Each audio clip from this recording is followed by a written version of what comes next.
Bonjour les cinquièmes, nous nous retrouvons aujourd'hui pour une nouvelle vidéo. Alors, nous avons vu dans la vidéo précédente comment l'organisme, comment les cellules animales pouvaient être approvisionnées en dioxygène. Aujourd'hui, nous allons prendre la suite du cours et écrire dans son cahier, après le précédent bilan, grand B, répondre aux besoins en nutriments. Nous allons travailler sur différents documents et la compétence que nous allons travailler aujourd'hui, c'est savoir lire, interpréter, exploiter et mettre en relation des données présentées sous différentes formes, faire la distinction entre les différents tubes digestifs en fonction des régimes alimentaires des animaux. Alors, tout d'abord, on va essayer de faire un petit rappel sur qu'est-ce que c'est qu'un nutriment. Un nutriment est un élément soluble permettant de nourrir les organes et provenant de la transformation chimique des aliments. Alors, nous avons vu dans le thème numéro 3 comment se passait la digestion des aliments, la transformation donc des aliments en nutriments chez l'être humain. Donc, nous allons évidemment pas revenir là-dessus. Nous allons utiliser d'autres êtres vivants et d'autres cellules animales et nous allons prendre des exemples de différents animaux pour comprendre aujourd'hui comment les nutriments peuvent approvisionner les êtres vivants d'origine animale. Alors, je vous demande de coller la fiche de l'activité numéro 2 que vous avez disponible dans le cahier de texte en ligne. Comme toujours, si vous n'avez pas la possibilité d'imprimer, vous laissez de la place pour que je puisse vous distribuer la feuille dès que nous nous reverrons. Ce que nous savons. On sait que pour pouvoir produire de l'énergie et pour fonctionner, les cellules ont besoin de dioxygène, mais également de glucose, qui est un nutriment. Alors, on a vu dans le cours précédent comment s'organisait l'approvisionnement en dioxygène lors de la respiration par différents appareils respiratoires. Aujourd'hui, on va s'intéresser aux nutriments et notamment au glucose. On va essayer de comprendre d'où provient ce fameux glucose qui est indispensable aux cellules des animaux. Je vous laisse quelques minutes pour formuler une ou plusieurs hypothèses qui permettraient de répondre à cette question. À vous de jouer.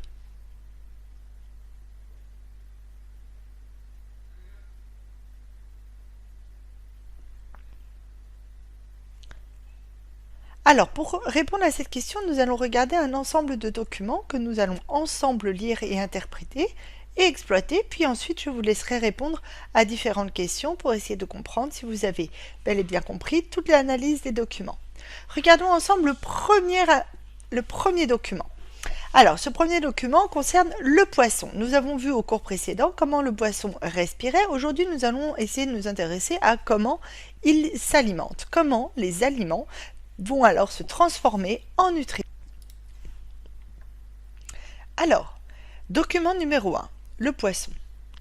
La gueule d'un poisson est dépourvue de glandes digestives, contrairement à celle des autres vertébrés. Je vous rappelle que nous avons des glandes digestives, des glandes salivaires, au niveau donc derrière la bouche, et qui permettent de libérer dans la salive des enzymes. Rappelez-vous, c'était le cours que nous avons vu dans le thème numéro 3.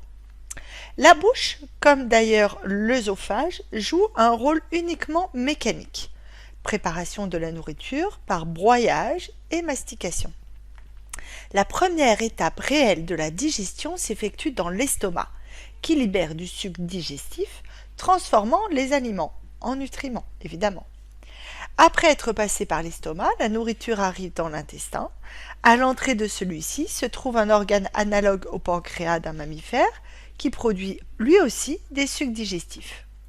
La bile produite par le foie facilite la digestion des graisses. Les aliments sont ainsi transformés en nutriments et les excréments sont évacués par l'anus. Si on prend un poisson et qu'on ouvre pour voir son appareil digestif, on va retrouver la bouche, l'œsophage, le foie, l'estomac, le pancréas, des ramifications le long de l'intestin qui finit par l'anus.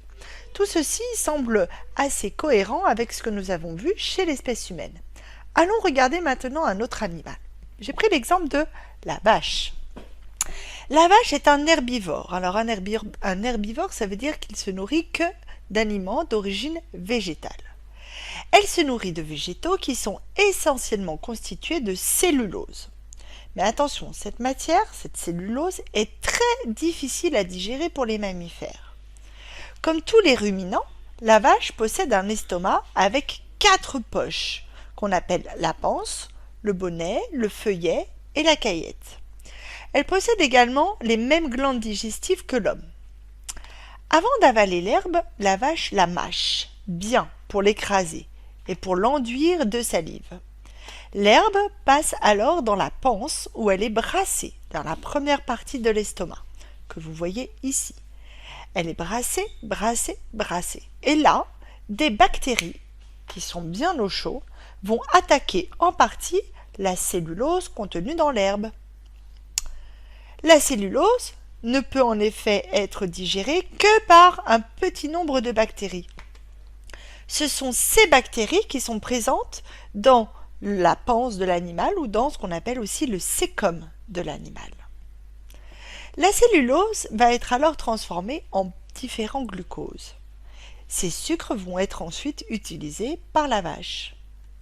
Ce qui est important à comprendre, c'est que sans ces bactéries, les ruminants, dont fait partie la vache, ne pourraient pas digérer l'herbe et mourraient de faim. Ensuite, la vache va ruminer, c'est-à-dire qu'elle va renvoyer la bouillie d'herbe et de bactéries dans les autres parties de son estomac, dans le bonnet qui va l'essorer et qui va la mettre en boulettes. Ces boulettes vont remonter dans la bouche, la vache va mâcher de nouveau longuement ces particules qui sont encore solides, et quand la vache va de nouveau avaler l'herbe, elle va passer directement cette herbe prédigérée dans le feuillet, et les bactéries vont être détruites et digérées dans la caillette. Enfin, la digestion va se poursuivre dans l'intestin de la vache et de la même façon que dans le nôtre. Regardons maintenant l'appareil digestif d'autres animaux. Alors, pour le troisième et dernier document, j'ai décidé de vous faire comparer des tubes digestifs d'herbivores qui sont ruminants, comme par exemple ici cet animal le cerf, d'herbivores qui n'est pas ruminant, comme par exemple le lapin, d'un insectivore, c'est l'animal que vous avez ici qui est une taupe, et enfin d'un animal carnivore qui est ici le renard. Regardons le premier appareil digestif, celui du cerf, qui est un ruminant herbivore. Je constate qu'il a un œsophage, puis un estomac à 4 parties, comme on l'a vu tout à l'heure, poursuivi par un intestin et par une partie qui s'appelle le cécum. Puis il y a un gros intestin qui est spiralé et qui se termine par l'anus. Qu'est-ce que c'est que ce cécum? Définition. Le cécum est un organe de l'appareil digestif qui correspond en réalité à la première partie du gros intestin. Chez nous, les espèces humaines, nous n'avons pas de cécum. Chez le carnivore, le renard, il a un œsophage, il a un estomac semblable au nôtre, puis un intestin. Cet intestin, et ici il y a un cécum, donc je l'ai mis 2 fois, attention, puis le gros intestin qui se termine par l'anus. Regardez la longueur de l'intestin grêle chez le cerf par rapport à celui chez le carnivore. Le carnivore a un petit cécum et un intestin qui est court, alors que le ruminant, là, il va avoir un intestin qui va être très très long et un cécum qui va être très très très gros. Regardons ici maintenant l'herbivore, mais qui n'est pas ruminant. Lui, il a un œsophage ici, il a un estomac, mais cette fois-ci qui n'est pas en 4 parties, puisqu'il n'est pas ruminant. Il a de nouveau un intestin très très très très très long, puis de nouveau un cécum très très très très large, puis de nouveau un gros intestin très très long qui se termine par l'anus. Dernier animal, l'insectivore, l'animal qui se nourrit que d'insectes. Il a lui aussi un œsophage qui débouche sur l'estomac, puis un gros intestin grêle qui va se prolonger jusqu'à l'anus. Son intestin est relativement court et lui n'a pas de cécum. À partir de l'étude de tous ces documents, je vous demande de réfléchir à ces différentes questions, 4 questions, qui vont permettre de répondre à la problématique de départ, à savoir d'où provient le glucose indispensable aux cellules des animaux. À vous de jouer. Alors, première question. Quels sont les points communs de tous ces appareils digestifs? Aussi bien chez le poisson, chez la vache, chez les herbivores ruminants, non ruminants, carnivores ou insectivores. Deuxième question, quelles sont les différences observées entre le tube digestif d'un carnivore et celui d'un herbivore? Attention, je vous demande les différences, pas les points communs. Troisième question, en vous aidant du document 2 qui parle de la vache, pouvez-vous expliquer pourquoi il y a une telle différence entre les herbivores et les carnivores? Enfin, pour la question numéro 4, il faut rédiger votre bilan personnel à partir des mots choisis en commun. À vous de jouer. Pour celles et ceux qui auraient besoin d'une correction, voici ce que vous pouvez noter dans votre cahier. Je reprends la question 1. Quels sont les points communs de tous ces appareils digestifs?